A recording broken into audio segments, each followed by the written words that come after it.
Viewers, Rafi in front of you, welcome to my channel. আজকের ভিডিওতে আমি অ্যাপারচার সম্পর্কে কিছু কথা বলবো। অ্যাপারচার সম্পর্কে আপনাদের শর্টকাট কিছু ধারণা দেওয়ার চেষ্টা করব।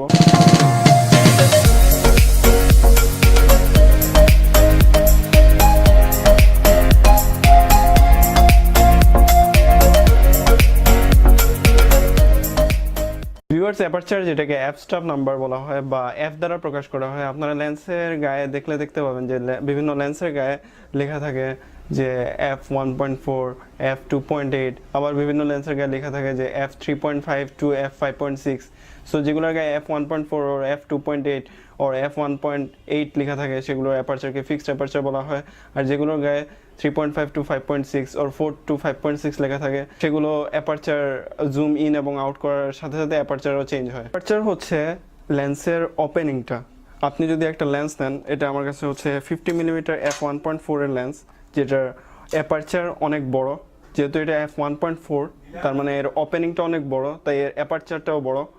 সো আপনি এই লেন্সের ওপেনিংটা, এই ওপেনিংটা এটা যত বড় হবে অ্যাপারচার তত বেশি হবে। ওপেনিংটা যত বড় হবে অ্যাপারচারের এফ ভ্যালুটা তত কমতে থাকবে, মানে f1.4। এটার ওপেনিং বড় তাই এটার অ্যাপারচার হচ্ছে f1.4। আরও বড় ওপেনিংয়ের হলে সেটার অ্যাপারচার হবে f1.2। ওপেনিং কমার সাথে সাথে অ্যাপারচার ভ্যালু বাড়তে থাকে। ওপেনিং যদি আরেকটু ছোট হয় এটার অ্যাপারচার হবে f1.8, f2.8, f3.5, f5.6 এরকম বাড়তে থাকবে। এখন আসতেছি লেন্সের অ্যাপারচারে। সো আপনি যদি একটা লেন্স নেন, যেমন আমার কাছে লেন্সটা হচ্ছে 50mm f1.4 এর, যেটা খুবই একটা কমন লেন্স এবং এটা সবার কাছেই প্রায় আছে। 50mm-কে নিফটি 50ও বলা হয় এবং এটা হচ্ছে একটা সিনিয়র লেন্স। এবং এই 50mm লেন্সকে হিউম্যান আইয়ের সাথে তুলনা করা হয়। আমরা হিউম্যান আই যেই অ্যাঙ্গেল পর্যন্ত ভিউ করতে পারি, এই 50mm লেন্সটা ঠিক অতটুকু অ্যাঙ্গেল পর্যন্ত ভিউ করতে পারে যদি আপনি এটাকে একটা ফুল ফ্রেম বডির সাথে লাগান। ক্রপ বডির সাথে লাগালে এই 50mm-টা চেঞ্জ হয়ে 85mm or সামথিং হয়ে যেতে পারে। সেটা ক্রপ ফ্যাক্টর আপনার camera crop factor 1.5x 1.6x যত হোক সেটার উপর ডিপেন্ড করে এই 50mm-এর অ্যাপারচারও চেঞ্জ হবে, এটার ফোকাল ডিস্টেন্সটাও চেঞ্জ হবে। আপনি লেন্সের গায়ে দেখতে পাবেন কিছু লেন্সের গায়ে f1.4 লেখা, কিছু লেন্সের গায়ে f1.8, কিছু লেন্সের গায়ে f2.8। এগুলো হচ্ছে ফিক্সড অ্যাপারচার। এগুলো আপনি যতই জুম করেন লেন্সটা দিয়ে, জুম ইন আউট, আপনার অ্যাপারচার ফিক্সড থাকবে।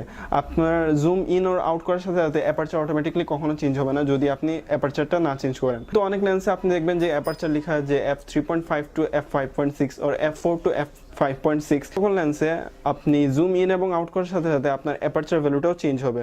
স্বাভাবিকভাবে ফিক্সড অ্যাপারচার যেসব লেন্সের সেগুলোর প্রাইসটা একটু বেশি হয়। এই f1.4 লেন্সটা যেটা ফিক্সড অ্যাপারচারের, যেটা একটা প্রাইম লেন্স, এই সকল লেন্স মূলত আলো বেশি ক্যাপচার করে। আপনার একটা f5.6 এর অ্যাপারচারের লেন্স যতটুকু না আলো ক্যাপচার করতে পারে, তার থেকে f1.4 অ্যাপারচারের লেন্স আরও বেশি আলো ক্যাপচার করতে পারে। এর ফলে আপনি বোকে ইফেক্ট পান, যেটাকে DOF বা ডেপথ অফ ফিল্ড বলা হয়। এর মাধ্যমে শ্যালো ডেপথ অফ ফিল্ড পাবেন। Shallow depth of field R bouquet কি সেটা একটু পরেই বলছি। তার আগে বলছি যে এই সকল লেন্স আপনি যদি বোকে ফটোগ্রাফি করতে চান বা আপনি শ্যালো ডেপথ অফ ফিল্ড চান আপনার ফটোতে, বা আপনি যদি নাইট টাইম ফটোগ্রাফি করতে চান, নাইট টাইম ফটোগ্রাফির জন্য প্রাইম লেন্স বা ফিক্সড অ্যাপারচারের লেন্স খুবই ভালো, কারণ এরা রাতের বেলা সর্বোচ্চ সংখ্যক আলো ক্যাপচার করতে পারে। অ্যাপ স্টপ নাম্বারের ক্ষেত্রে আপনার মনে কোশ্চেন আসতে পারে যে এগুলো নাম্বারগুলো এত উল্টো পাল্টা বা এত কেন, মানে অগোছালো কেন। তাদেরকে কয়েকটা কমন অ্যাপ স্টপ নাম্বারের কথা বলছি। সেগুলো হচ্ছে 0.95, f1.4, f2, f2.8 etcetera etcetera এরকম বাড়তে থাকে, যেগুলো আমি নিচে আপনাদের দিয়ে দিয়েছি। থেকে আরেকটা হচ্ছে ওয়ান স্টপ লাইট আপনার এখানে বাড়বে বা ওয়ান স্টপ লাইট কমবে। মানে আপনি যদি f0.95 থেকে f1.4 এ যান, তাহলে আপনার লেন্সে যে লাইটটা ঢুকছে সেটা ওয়ান স্টপ কমে যাবে, মানে এক স্টপ লাইট আসা কমে যাবে। আর আপনি যদি f1.4 থেকে 0.95 এ যান, তাহলে আপনার লেন্সে ওয়ান স্টপ লাইট আরো বেশি ঢুকবে। এইসব নাম্বার মনে রাখার একটা ওয়ে হচ্ছে ফার্স্টে দুইটা মনে রাখবেন, 0.95 and 1.4। সো আপনি দেখতে পাবেন যে 0.95 কে ডাবল করলে 2 হয়, f2। আবার f1.4 কে ডাবল করলে f2.8 হয়। এভাবে ডাবল করতে করতে করতে করতে গেলে আপনি সব নাম্বার আপনার মাইন্ডে সেট হয়ে যাবে। অ্যাপারচার এটা কিন্তু ক্যামেরা বডির কোনো পার্টস না, এটা মূলত হচ্ছে ক্যামেরা লেন্সের একটা পার্ট। সো অ্যাপারচার পুরোটাই নির্ভর করে ক্যামেরা লেন্সের উপর। এফ স্টপ নাম্বার বের করে বা নির্ণয় করার একটা ম্যাথ আছে, সেটা হচ্ছে আপনার পুরো focal length of the lens, যে ফোকাল লেংথ আছে সেই ফোকাল লেংথটাকে আপনার যে ডায়ামিটার ওপেনিং, যে লেন্সের ডায়ামিটার ওপেনিং, সেই ওপেনিং দ্বারা যদি আপনি ডিভাইড করেন, যে ফোকাল লেংথ আছে সেই ফোকাল লেংথটাকে আপনার যে ডায়ামিটার ওপেনিং, যে লেন্সের ডায়ামিটার ওপেনিং, সেই ওপেনিং দ্বারা যদি আপনি ডিভাইড করেন, তো লেন্সের এফ স্টপ নাম্বারটা বেরিয়ে আসবে। এখন আসা যাক বোকে বা ব্লার বা ডেপথ অফ ফিল্ডে। আপনি বোকে ইফেক্ট তখনই আপনার পিকচার আনতে পারবেন যখন অ্যাপারচারটা আপনার পুরো হাতের মুঠোয় থাকবে। আই মিন আপনি প্রপার অ্যাপারচার অথবা এফ স্টপ নাম্বারের ইউজ করাটা শিখে ফেলবেন। বোকে বা ব্লার জিনিসটা হচ্ছে আপনি কি চান, আপনি কি চান যে আপনার সবকিছু ফোকাসে থাকবে, নাকি আপনি এই ব্যাকগ্রাউন্ড থেকে আপনার সাবজেক্টকে আলাদা করতে চান, এই জিনিসটাই হচ্ছে বোকে বা ব্লার।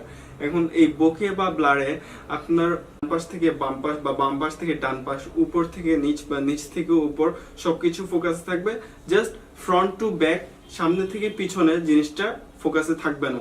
সামনে জিনিসটা ফোকাসে থাকলে পিছনের জিনিসটা ব্লার থাকবে, বা পিছনের জিনিসটা ব্লার থাকলে সামনের জিনিসটা ফোকাসে থাকবে। এটা আপনি নিজে সেটিং করে নিতে পারবেন। এখন আমি যদি আমাকে ব্যাকগ্রাউন্ড থেকে আলাদা করতে চাই, আমি যদি চাই যে আমি শুধুমাত্র আমি সাবজেক্ট ফোকাসে থাকবো, আমার পিছনে সবকিছু ব্লার থাকবে, তো সেক্ষেত্রে আমাকে যা করতে হবে সেটা হচ্ছে আমার ক্যামেরা লেন্সে অ্যাপারচার ভ্যালুটা কমিয়ে দিতে হবে। যত কম আমার লেন্সে আছে তত কমিয়ে দিতে হবে। এখন এটা হচ্ছে একটা 18-135 মিলিমিটার কিট লেন্স, এটার অ্যাপারচার ভ্যালু হচ্ছে 3.5 to 5.6। সো আমি যদি এখন আমাকে ব্যাকগ্রাউন্ড থেকে আলাদা করতে চাই, তাহলে আমাকে যা করতে হবে সেটা হচ্ছে আমার ক্যামেরা লেন্সে অ্যাপারচার ভ্যালুটা কমিয়ে দিতে হবে, 3.5 এ নিয়ে যেতে হবে। এই অ্যাপারচারে ঠিকমতো ইউজ করতে হলে, বা আপনি যদি বোকে ইফেক্ট বা ব্লার ইফেক্ট ঠিকমতো ইউজ করতে চান, তাহলে আপনাকে যা করতে হবে সেটা হচ্ছে আপনার ক্যামেরার মোড ডায়ালারে গিয়ে নিকন ক্যামেরাতে এ তে মোডটা সেট করতে হবে, এবং ক্যানন ক্যামেরাতে এভি বা অ্যাপারচার ভ্যালুতে সেট করতে হবে। এটা বিগিনারদের জন্য। আর যারা প্রফেশনাল তারা ম্যানুয়াল মোডে আপনি অ্যাপারচার ভ্যালু চেঞ্জ করে আপনি আপনার ইচ্ছা মতো ফটোটা পেতে পারেন। এখন ধরুন আপনি একটা প্রাইম লেন্স কিনেছেন বা ফিক্সড অ্যাপারচারের লেন্স কিনেছেন, যেটার অ্যাপারচার ভ্যালু ফিক্সড। আপনার কাছে ধরুন একটা লেন্স আছে যেটা অ্যাপারচার ভ্যালু 3.5 to 5.6।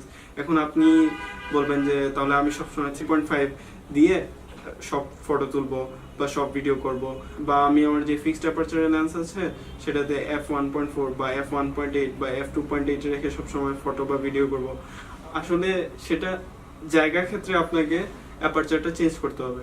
আপনি ধরুন এমন একটা পিকচার তুলছেন যেটাতে আপনার প্রয়োজন, বা আপনি প্রয়োজন মনে করছেন যে ব্যাকগ্রাউন্ড থেকে সাবজেক্টটাকে পৃথক করার, সেক্ষেত্রে আপনি f1.8 বা f2.8 এর অ্যাপারচার ইউজ করতে পারেন। কিন্তু একটা গ্রুপ ফটো তোলার ক্ষেত্রে আপনাকে f8 বা f11 বা f16 বা f22 পর্যন্ত অ্যাপারচার ইউজ করতে হতে পারে, কারণ আপনি একটা গ্রুপ ফটো তুলছেন বা ভিডিও করছেন যেটাতে অনেক মানুষ আছে। সো আপনার টার্গেট থাকবে যে সবাই যাতে ফোকাসে থাকে। সো গাইজ, এটাই ছিল আজকে আমার অ্যাপারচার সম্পর্কে ভিডিও। আশা করি আপনারা জানতে পেরেছেন যে what is aperture, what is bouquet, what is blur, what is shallow depth of field বা ডেপথ অফ ফিল্ড। আপনাদের যদি ভিডিওটি ভালো লেগে থাকে তাহলে ভিডিওটি লাইক করে ফেলুন, শেয়ার করে আপনার ফ্রেন্ডদের জানিয়ে দিন, এবং আমার চ্যানেলে সাবস্ক্রাইব করুন এরকম আরো ফটোগ্রাফি এবং ভিডিওগ্রাফি রিলেটেড ভিডিওর জন্য। Thanks for watching.